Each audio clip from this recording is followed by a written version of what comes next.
जो जायन है उसको फ्लेम मंत्रा मिल चुका होता है। जो जायन है वो 3 मिस्टीरियस हेवनली फ्लेम पर कंट्रोल भी कर चुका होता है। वो तो ये सोचकर हैरान हो जाता है कि शायद ये जो फ्लेम मंत्रा है उसी के लिए बना हुआ था।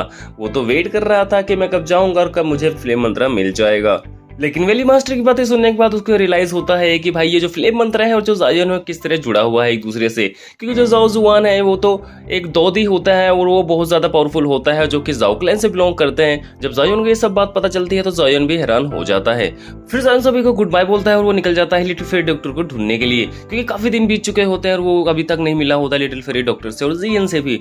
जब जायन वहां से निकलता है तो जायन को पता चलता है कि जो लिटिल फेरी डॉक्टर है वो तो मुसीबत में है, क्योंकि उसके पोस्टर्स लगे होते हैं। तो जो जायन होता है वो डायरेक्ट जिनलन के घर चला जाता है। वहां पर जो जिनलन होती है उसको भी उसके घर वालों ने कैप्चर करके रखा होता है। तो जो जायन होता है वो जिनलन को वहां से छुड़ाता है और जिनलन से पूछता है कि आखिर लिटिल फेरी डॉक्टर कहां पर है। तो जिनलन बताती है कि जो लिटिल फेरी डॉक्टर है उनके पीछे कुछ लोग लगे हुए हैं, क्योंकि वो उसकी पॉइजनस बॉडी को चाहते हैं। तो वहीं पर जब जायन होता है उसको बहुत गुस्सा आता है, तो वो जिनलन को लेकर जाता है अपने साथ, उसके घर वालों से उसको बचाता है और वो जिनलन को वहां पर लेकर जाता है जहां पर लिटिल फेरी डॉक्टर ने जिनलन को बोला था कि तुम जाओ, मैं इन सबको संभाल लूंगी। और यहीं से हमारा एपिसोड स्टार्ट हो जाता है। एपिसोड के स्टार्टिंग में हमको जायन और जिनलन को दिखाया जाता है। ये दोनों ही वहां पर जा रहे होते हैं जहां पर लिटिल फेरी डॉक्टर होती है। अब जो जिनलन होती है वो जायन को बताती है कि मैं लिटिल फेरी डॉक्टर जियन उस वर्म होल से अच्छे तरीके से निकल चुके थे, लेकिन हम सबको दुनिया पहुंचने में कई सारे महीने लग गए थे।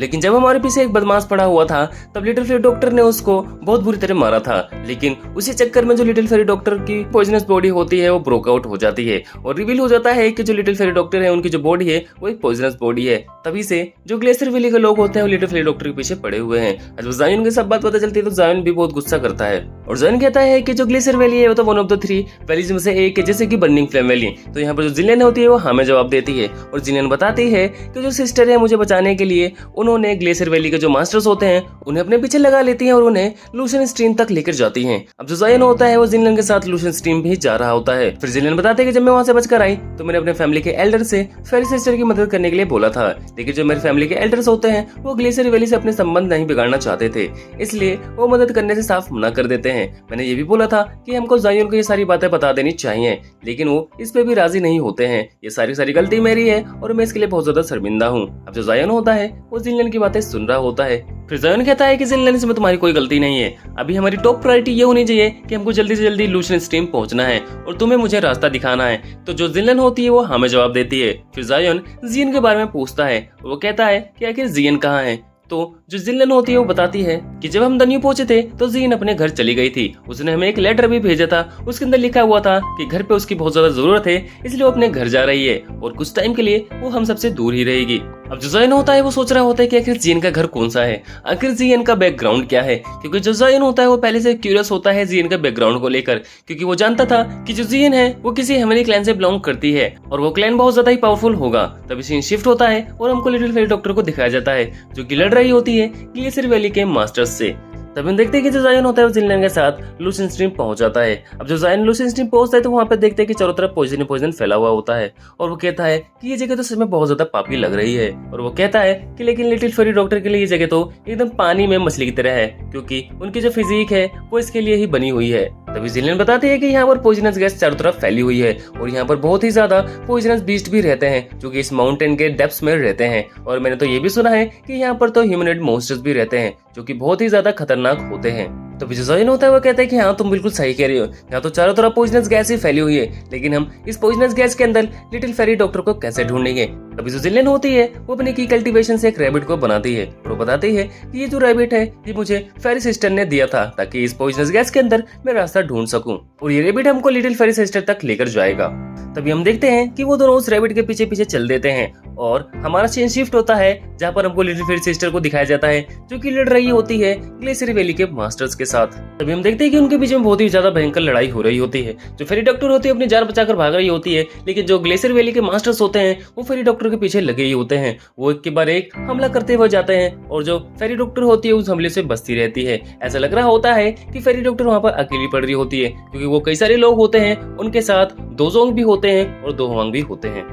तभी हम देखते हैं कि उनमें से एक एल्डर बीजू जिन अटैक करता है लिटिल फेरी डॉक्टर के ऊपर। जो लिटिल फेरी डॉक्टर होती है उस अटैक को अपने दोनों हाथों से रोक लेती है, लेकिन थोड़ी देर बाद हम देखते हैं कि वो जो अटैक होता है कुछ ज्यादा ही पावरफुल होता है। वो जो लिटिल फेरी डॉक्टर होती है उस अटैक को ज्यादा देर तक होल्ड अप नहीं कर पाती है और लिटिल फेरी डॉक्टर उस अटैक की वजह से थोड़ी दूर जाके गिरती हैं। उनके मुंह से ब्लड भी आने लग जाता है। तो लिटिल फेरी डॉक्टर अपनी पूरी पावर्स का इस्तेमाल करने वाली होती हैं, लेकिन वो देखती हैं कि उन्हीं पावर्स का इस्तेमाल नहीं कर पाती हैं, क्योंकि उस अटैक ने लिटिल फेरी डॉक्टर के अंदर एक ऐसी स्ट्रेंज फायर चली जाती है जिसकी वजह से लिटिल फेरी डॉक्टर की पूरी बॉडी ठंडी होने लग जाती है। और जो लिटिल फेरी डॉक्टर होती है वो देखती है कि उनके हाथ जमने लग जाते हैं।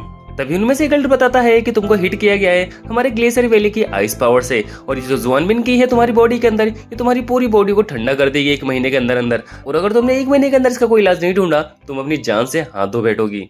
तभी जो फेरी डॉक्टर होती है वो कहती है कि तुम अपनी बकवास बंद करो। तो जो एल्डर होता है वो कहता है कि चलो ठीक है, अगर तुम यही चाहते हो तो मैं तुम्हें पर्सनली ग्लेशियर वैली सिटी लेकर जाऊंगा, और तुम्हें मैं जिंदा लेकर जाऊं चाहे मार के लेकर जाऊं, लेकिन मैं तुमको लेकर ही जाऊंगा।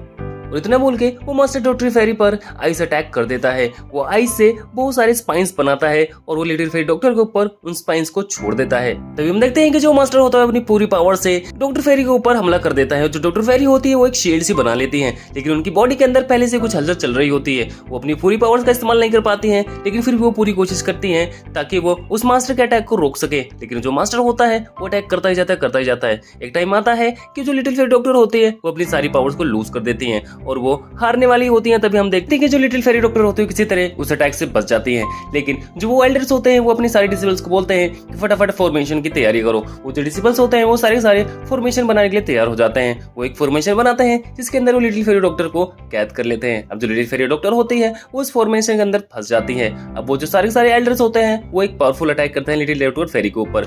अब जो फेरी डॉक्टर होती है उस अटैक को रोकती है, लेकिन उनकी जो बॉडी होती है उस अटैक को झेल नहीं पाती है। थोड़ी देर बाद जो लिटिल फेरी डॉक्टर होती है वो अनकॉन्शियस होने वाली होती है। तभी हम देखते हैं कि जायन होता है वो अपने रूलर को उस फॉर्मेशन के ऊपर फेंकता है और जो फॉर्मेशन होता है वो ब्रेक हो जाता है, और यहीं पर जो जायन होता है वो एंट्री मार लेता है।